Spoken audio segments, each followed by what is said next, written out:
โอ้มือนี้แม่นมือสั้นวันนี้แม่นวันซอบมือประกอบวันงามพวกลูกหลานสิมาข้ออยู่เฮือนหลังนี้มีเสียงปีเสียงแคนเสียงซอสิมาข้ออยู่เฮือนนำเจ้าได้ยินเพิ่นสาเว้าว่าเจ้านี่เฮ็ดเฮือนหลังงามจังแวะมาถามเจ้าได้จักน้อยตอนนี้ล้านใส่คอยเพิ่นว่าอยากมีเฮือนจังได้มาเตือนได้มาบอกเราพวกหมู่ขน้อยนี่ใจประสงค์สร้างแล้วจังเที่ยวทางมาแวะทางพ่อแม่พี่น้องลุงป้ากำลังมาพวกหมู่ขน้อยนี่มาแต่เมืองมันคำฟ้องแดนอุดมสมบูรณ์ในอดีตการก่อนพุ้นบ่มีแล้วสิถูกจนเฮ็ดที่มามือนี้ได้ยินเพิ่นสาเว้าว่าพระเจ้าก่อแผ่นดินพระยาอินก่อแม่น้ำนางน้อยเมฆลาว่าลูกหลานอยู่ทางนี้ได้สร้างเขหาห้องเฮือนสูงหลังใหญ่เกิดมีความเลื่อมใสว่าสิมาคุณค้ำให้อยู่สูงกินเย็นบ่ให้ทุกข์ให้ยากบ่ให้เคลื่อนให้คาดจากสิ่งจากแนวสันดอกว่าโอ้ขันสิมาคุณค้ำเฮือนสารลั่นลุกบ่ให้ทุกข์ยากให้ฟังเด้อไทยสิก้าวท่าม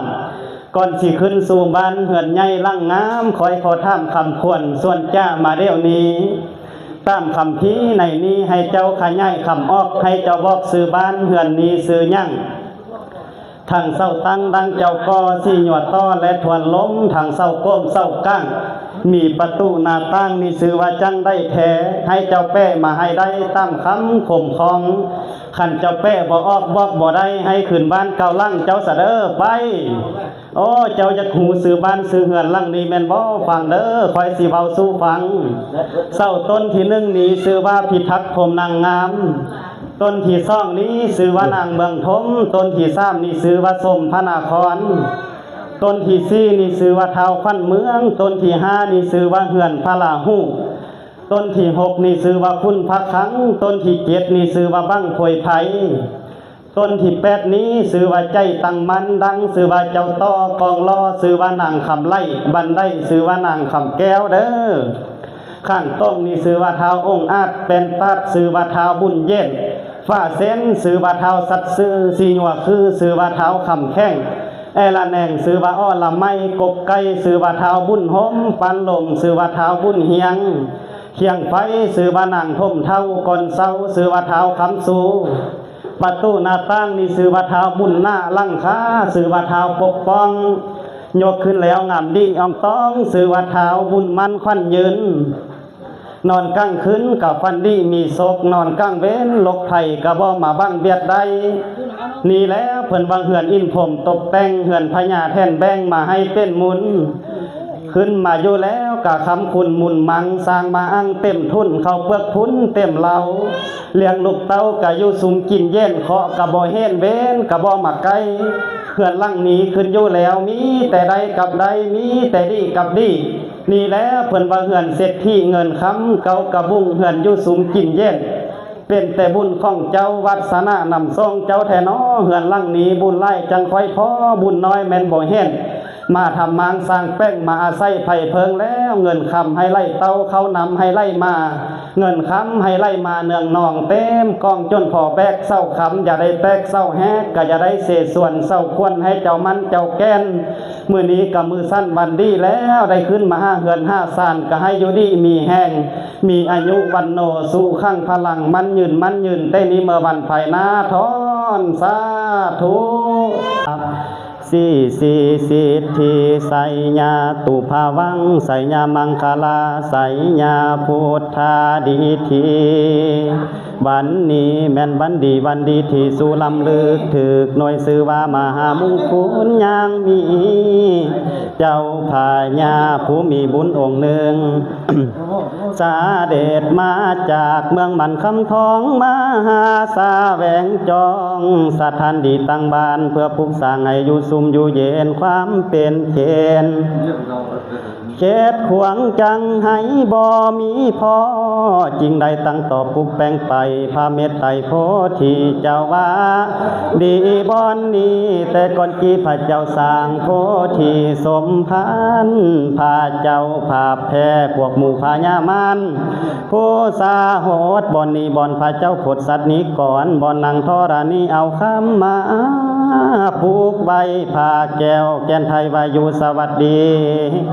หมื่นพันปีก็บ่มีพวยไผมาตองบัดนี้เจ้าสีนั่งอยู่ห้องแก้วกองเงินคำเขาสีนำเอาแก้วแวนมาให้กราบทั้งคอยสวงใส่ลูลังไหลมาสิได้มีสักดาวฤทธิ์ที่องค์อาจกับทางพวกหมู่ญาติสิได้แต่งของฝากมาหากับทางพันลายาอันงามหนุ่มน้อยน่าซึ้งซอยโสภา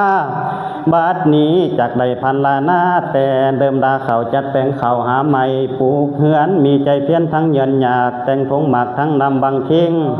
ขัวเคียหาขวัญคมและมิตรทาแล้วจิ้งแบกเข้าป่าดันทงกระดงดอนเดินโคจรมือแรงมือเศร้าวันคำเจ้าสุนแล้วเต้ามาบางท้องกินสุราแก้มลาบแก้มเขาตื่นมือเศร้าง่ายแล้วจิ้งไปจงใจเขาดงเล่าหาศอกไปพบพ่อลำปอดตัวดัดตัวปอดดีไม่มีสีเอาเป็นเสาแหกแล้วจิ้งแบกขวัญใส่ฟันลงตัดปลายโป่งลำดีสะอาดนี่แม่นธรรมศาสตร์ไม่คำไม่คุ้นฝันลำลุ้นเสาฝันเป็นครูที่เกิดอยู่ฝ่ายข้างตินดอนเหลียวเบิ่งงามซ้อนร้อนอินแปลงปลูกไว้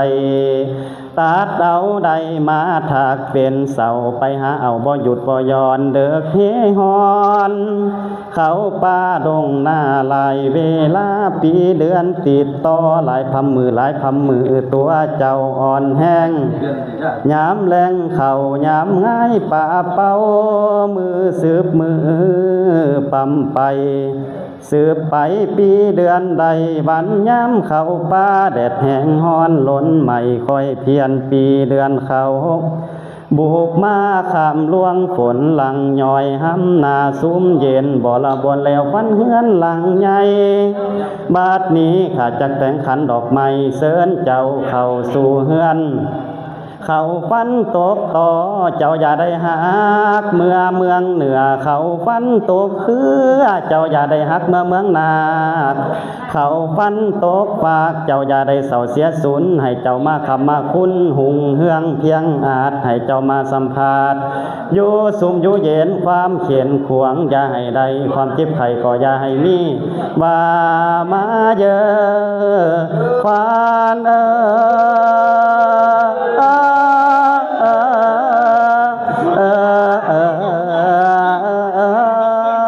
ควันเสาทวนอยู่ป่าหญ้าแฝกก็ให้มาสามือนี้วันนี้ควันเสาแหกอยู่ว่ามาเยอ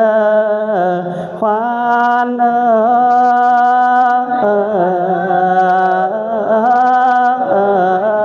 ควันเจ้าไปฝันไม่เศร้าทวนเศร้าอยู่ป่าหญ้าแฝกฝันเจ้าไปฟ้าอันไม่เศร้าแหกอยู่ป่าน้ำหันก้อยมาสามมือนี้บันนี้ขวัญเจ้าไปฟันเศร้าควันอาบน้ำขวัญเจ้าไปฝันไม่เศร้าคำเมาแดดเสสวนก็ให้มาสามมือนี้บันนี้ขวัญเจ้าไปฟันใหม่สียัวเสาอยู่ห่มหลอดขวัญเจ้าไปฟันใหม่กอบทอดเสาอยู่กลางดงก็ให้มาสามือนี้บันนี้ขวัญเจ้าไปตัดตรงตัดก้อนเสาอยู่โคกคอยคอยก็ให้มาสามือนี้บันนี้ขวัญเจ้าขึ้นไปขอบสูงสูงนาขวัญเจ้าไปโคกคอยบอยคำให้ตาวมาว่ามาเยอะขวัญ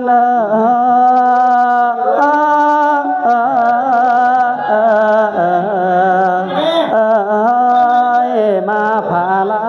นยาสังเสริญทั้งขวัญอ่อนหลาก กุมาลาเข้ามาสู่เสริญเอาขวัญหมู่เจ้าให้มาเข้าดอกสู่ห้องให้เจ้ามาท้องเหือนสารบ้านใหม่ขันเจ้ามาฮอดแล้วความทุกข์อย่าใดความไข่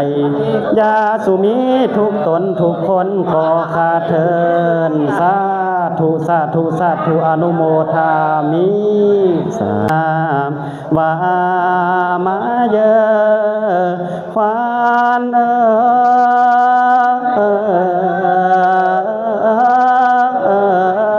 ควันเจ้าไป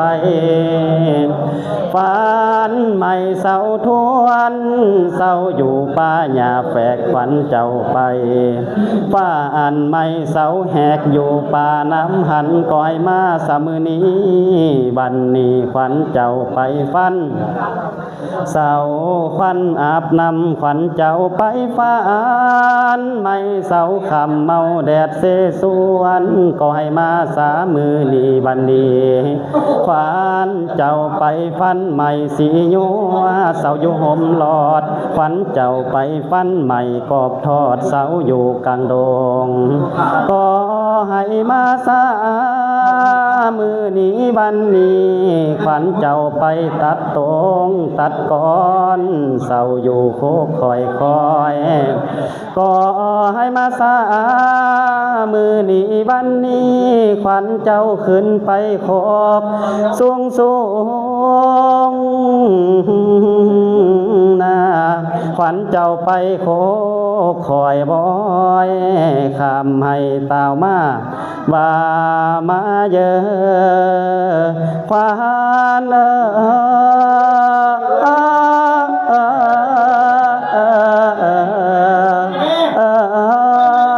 มาผ่าลานยาสังเสริญทั้งขวัญอ่อนลากุมาลาเข้ามาสู่เสริญเอาขวัญหมู่เจ้าให้มาเข้าดอกสู่ห้องให้เจ้ามาท้องเหือนสารบ้านใหม่ขันเจ้ามาฮอดแล้วความทุกข์อย่าใดความไข่ยาสุมีทุกตนทุกคนขอคาเทินสาธุสาธุสาธุอนุโมทามิสา